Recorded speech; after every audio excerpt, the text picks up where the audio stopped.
રીબડાના અમિત ખૂટ આત્મહત્યા કેસમાં 6 મહિનાથી ફરાર ચાલી રહેલા રાજદીપસિંહ જાડેજાએ ગઈકાલે સાંજે ગોંડલ તાલુકા પોલીસ સ્ટેશનમાં આત્મસમર્પણ કર્યું હતું.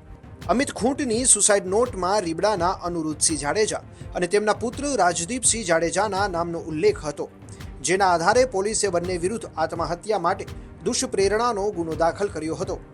તપાસ જેતપુરના પીઆઈ એડી પરમાર પાસે હોવાથી રાજદીપસિંહ જાડેજાને હવે જેતપુર લાવવામાં આવ્યો છે.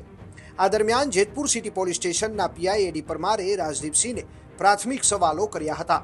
સાંભળો રાજદીપસિંહ શું આપે છે જવાબ.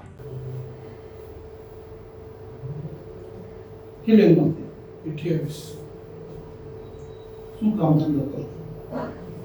વેપાર ઘડીઓ છે ને ધંધા.